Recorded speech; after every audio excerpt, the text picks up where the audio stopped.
Hello and welcome back to another video, and today, as you can see, we are here on MotoGP 24 doing something a bit different. We are checking out a MotoGP 2004 mod. Now before we actually properly delve into the mod, I want to give a big shout out to the guys that created this, Ramon98 and Too Cool For You. Really good job that they've done. I remember seeing work in progress versions of this, like screenshots and stuff like that, and really looking forward to playing it. It's taken me a few weeks to actually get around to it, but I am going to get into it today. So this one's not made by me. I know most of the mods I do on the channel are made by me. This one is not. I've had no hand in this whatsoever, so it is all down to those guys, and they have done a really good job from what I've seen so far. So I was actually going to say I was going to jump in and have a little look at the rider lineup straight away, but I went to start a new Grand Prix. Obviously, last time I was playing the game, I was looking at Arbolino, and you can see here it is Andrea Dovizioso. So that actually is part of this mod, that some of the riders that can move up in the different categories are actually renamed and have different helmets. So, for example, you can see Bautista instead of Jake Dixon. We've got Tony Elias as well instead of Isa Guevara. I think all the riders that can transfer up to the MotoGP class have been renamed. You've got Danny Pedrosa, for example, here instead of Iagora. So that's actually a really nice little touch, and does mean that it does work in career mode. So potentially I might do a little mini-series on this. You guys have to let me know in the comments below if you want me to do that. But yeah, that might be something that we do over perhaps this Christmas break, a little bit of a mini-series career mode on this mod. But anyway, on to the main event, and that, of course, is the MotoGP class with all of the rider changes. So, of course, you can see first we've got Loris Capirossi, Troy Bayliss, Ruben Chaus, Neil Hodgson. So the four Ducati riders, obviously the GP3 for those guys, the GP4 for the factory team. Next up then we have got the Tech 3 team, so the Fortuna Gauars teams. We've got Marco Melandri and Carlos Checa. Well, actually, they're not both Tech 3, are they? And you can see they obviously are in different teams. So they've put them next to each other because they're in the same livery. A lot of you probably won't realise this because 2004 was a long time ago, but they actually had split liveries. So Melandri, for example, was in the Tech 3 team. Checa is in the same colours as him, but is actually in the factory Yamaha team. And we'll see that later on when we get to the factory Yamaha team. It's the same. Arbe and Rossi are in the same colours, but Arbe is in the Tech 3 team. So next up then we have got the Suzuki. So we've got Kenny Roberts Jr. and John Hopkins. Then we've got Max Biaggi and Makoto Tamada on the Pons bikes. Then we've got Shane Byrne and Jeremy McWilliams on the Aprilia. Then next up we've got the Repsol Honda, so Nicky Hayden and Alex Barros. Obviously this was after Valentino left. A very poor season it was in the end for the Repsol Honda team. They really did struggle compared to the satellite teams. Then next up we've actually got probably the main Honda team of that year. We've got Colin Edwards and Sete Gibernau on the Gresini Honda. Then we've got the factory Yamaha team finally all the way down here. I'm not sure why it is. I mean, again, of course, we have got the Tech 3 team first with Arbe, and then the factory Yamaha team with Valentino Rossi. So that's what I was talking about earlier. They're the same livery, but Arbe is actually Melandri's teammate, and Rossi is the teammate of Checa. Then we've got the Kawasaki's, Hoffman and Nakano. And then finally, obviously, the Protons that we saw earlier, Curtis Roberts and Nabuatsu Aoki. So that is the full 2004 lineup. Well, actually, it's not the complete lineup, but it's obviously all the ones that they could put in the game because they weren't able to add any extra riders in. So the WCM bikes are missing. I think they are the only ones that are missing. But I think what I will do, I think we'll jump into a little race. Obviously, we've got to play as Valentino Rossi. This was the story of 2004, making the jump from Honda to Yamaha, obviously the unfavoured motorcycle at the time. And obviously Rossi managed to bring home the championship. But I'll tell you what, I think I will do Donington Park. I don't think I've played that on this game at all yet, so it'll be interesting to see how I actually got on with it. So, yeah, without any further ado, we'll get into a race then here at Donington, one of Rossi's favourite tracks as Rossi, and let's see how we get on. So here we are then, down on the grid at Donington Park for the British Grand Prix as Valentino Rossi, starting from the back of the grid. So this will be an interesting race. We've got 8 laps ahead of us because for some reason this game doesn't allow you to do 5-lap races. 3 laps didn't seem like enough. 8 laps probably seems a few too many for me, but there you go, I suppose. We'll have to just roll with the punches and see what happens. Now, something else I didn't expect to see in the mod actually is all of the textures here are done for the mechanics and the umbrella as well for every single team, so that is really cool to see. And one more thing to note before we get into this race, the bikes have different physics. So the physics have been ported from MotoGP 22. Now I did a little bit of testing with them. They seem to work mostly, a little bit buggy with a couple of different areas, but overall quite well. So we'll have to watch out for that in this race because of course the bikes won't handle how we expect. No ride-out devices or anything like that, so should be quite interesting. So without any further ado, let's get into it. So then Gibernau on the pole, Biaggi second, and Capirossi third. So let's see, can we catch up to those three guys here at Donington Park? The lights are on, holding for quite a long time here. Lights out, and away we go for the British Grand Prix. Can we come through from the back as Valentino Rossi? Again, we'll have to watch out for those physics. Like I said, they are different, and we've picked up a child miss warning already into turn 1. Seems pretty harsh. Definitely would not have happened in 2004. But either way, we've used it to our advantage. We've gained a few places through turn 1. Troy Bayliss is quite far down the order here. P14. He's battling here with Shaky Byrne as Byrne puts us on the curb. And we've had to roll off the throttle a little bit there. Byrne goes up the inside of Troy Bayliss. So two Superbike legends there going toe-to-toe. Obviously a British Superbike legend in Shaky Byrne, and World Superbike legend as Troy Bayliss. We managed to get past Bayliss, as I was saying, that one. Bayliss still trying to come back around the outside of us, but not quite going to work for Troy there. So up to 16th. Not quite into the points yet. Actually, we are 15th now. I think it's because Bayliss briefly got ahead of us, so it said 16th. So we're up into the points already halfway through this first lap. So 8 laps should allow us to get through. I have turned down the AI a little bit so that we actually are able to cut through the pack and see all the bikes on track. Bit into the Fogger TSs then. Oh, Bayliss comes back at us. Obviously, he'll know this track very well. Again, from World Superbikes, obviously in this period, 2004, he'd only done 1 season in the Grand Prix class. But we got the inside of Byrne, we got the inside of Hoffman, we're going to got the inside of Ruben Chaus as well, up into P12. So a really good run there through the Melbourne Loop. Tell you what, my tyres are absolutely freezing though, even though we're on the soft tyres. I know the mediums have some problems, so I think there is probably a little bit of a bug going on there with the, obviously, the 2004 physics playing on the, I guess these are probably still the 2024 tyres, so not quite working as expected. In turn 1, we managed to avoid a track limits warning this time, even though it did pretty much the same thing, just wanted the pit lane exit, which is what they do in real life, so I'm not sure exactly why we got a warning for that one, but I guess Milestone being quite harsh with the track limits here at Donington. Oh, Biaggi! Biaggi's crashed out of the lead here at the Fogger TSs, and he's going to rejoin right side by side with us, so the two Italian rivals here could go head to head, myself and Max Biaggi, but Biaggi crashes out of the lead. Apparently there was an incident or investigation there between Chaus and Biaggi as well. I think that's as Biaggi's rejoined the circuit, yeah. One with Bayliss as well. You can see he's getting pushed back a little bit. Probably picked up a bit of bike damage there, has Biaggi, but an uncharacteristic mistake there for Biaggi out of the lead. You'd expect him to be able to hold it ahead of Loris Capirossi on the Ducati, which was a good bike at the time, but not quite as good as the all-conquering Honda. But he's cracked under the pressure of Loris, so the Italians at the front were going at it. Biaggi's come off second best and has dropped miles through the pack, so it's helped us out a little bit now, so we're up to 11th. If we could pass Loris Arbe in the next few corners, we'll be up to the top 10, and I could just about in the distance see those leaders. You can see, of course, Gibernau and Capirossi out front, and our teammate Checker is third, so at the very least, we've got to catch up to Carlos, because we cannot be the second best factory Yamaha. Oh, Robert seems to have made a mistake in front there.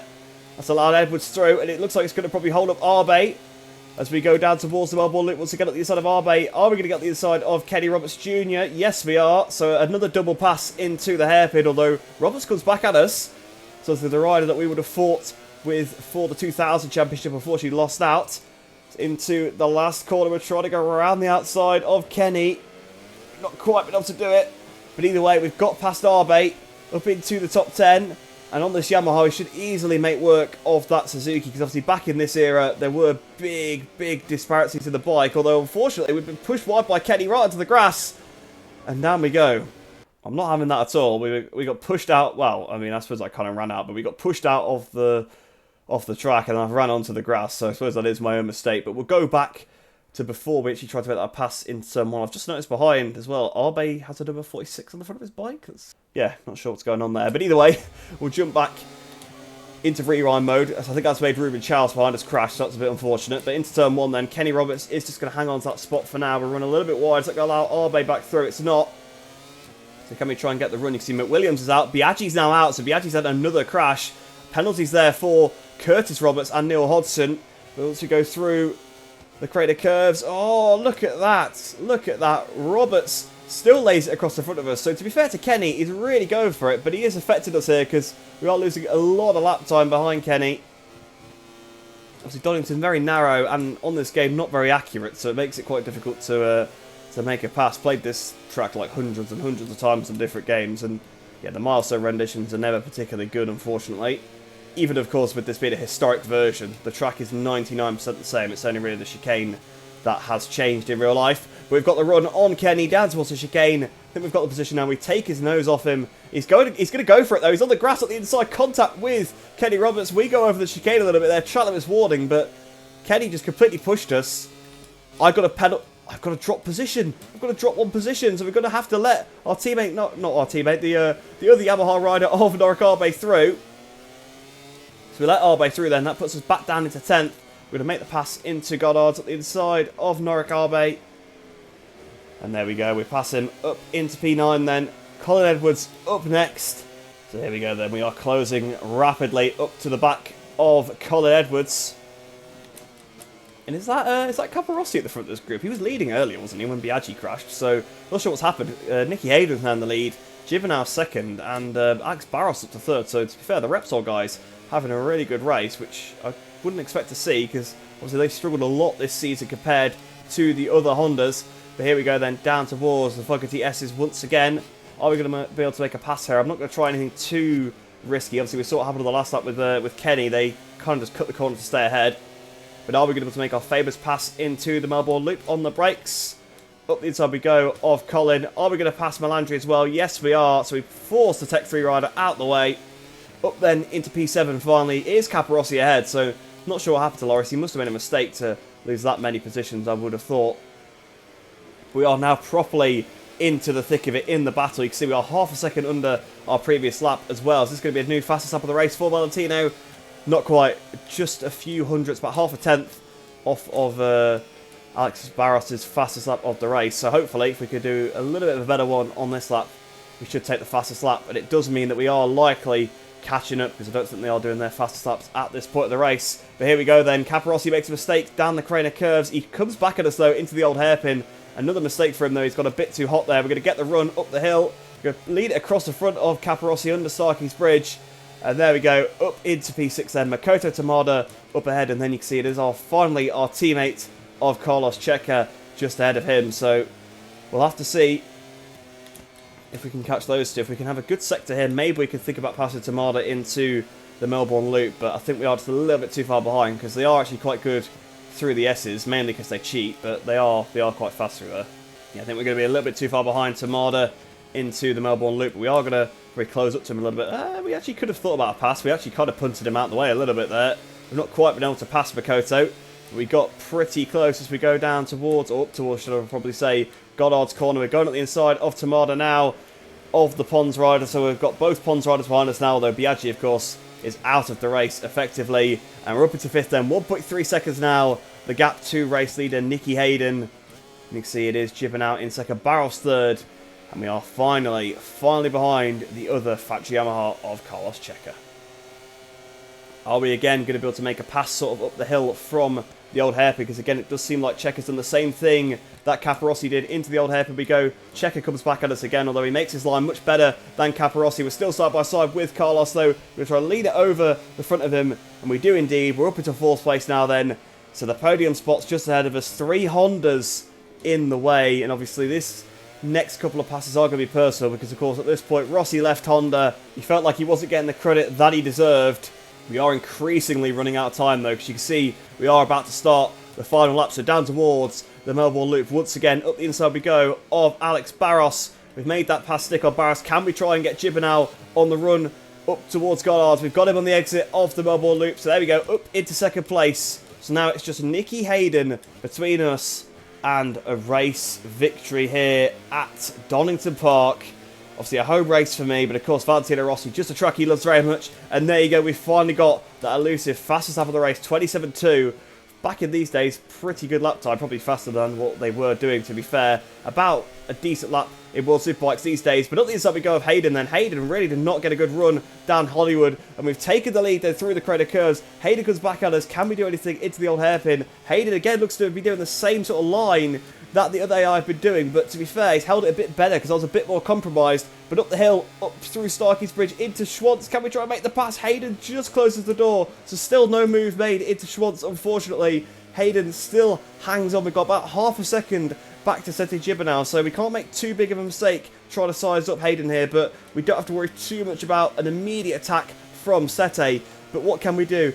Can we do it into the chicane? I mean, if we can't do it into the chicane, I feel like we've got a good chance into the Melbourne loop. We're just going to hit the brakes nice and early into the chicane. Hayden goes quite defensive as we go through the Fogarty S's. We're actually in the wrong gear. First gear there, that's not going to help us out too much. We've got one hell of a run out of Fogarty's, and here we go into the Melbourne loop. We've taken the lead. Hayden's still trying to hang around the outside though, to be fair. He's really going for it to try and get his first victory in MotoGP, and he gets to cut back this contact as well, actually. I think Nicky Hayden may well have done this one as we go down towards Goddard's. Can we try and make a last lap, last corner lunge? Oh, we've got on the grass and everything, trying to this warning. I'll tell you what, that might be the regular overtake from the game, but even still, we've just won the race there, but in a bit of a controversial way.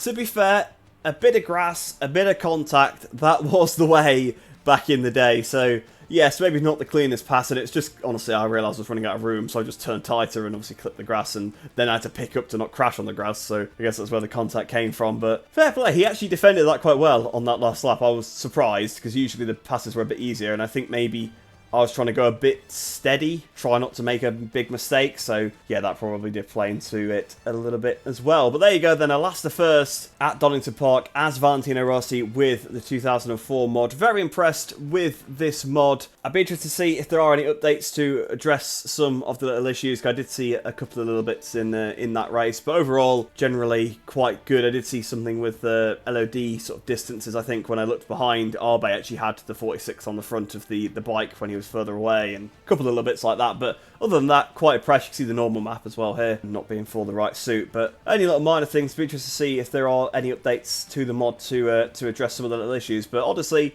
other than that, quite impressed. So yeah, if you've got MotoGP 24 on PC, do download the mod, give it a bit of a try. And like I said earlier on in the video, if you want to see me do maybe a little mini career mode series on this, I'd be happy to do so. I think that would be a really fun one. That pretty much does bring this video to a close, so hopefully you guys did enjoy that one. If you're new to the channel, please do like the video and subscribe, because it really does help me out. But I do hope you enjoy the rest of your day, and I shall see you in the next one.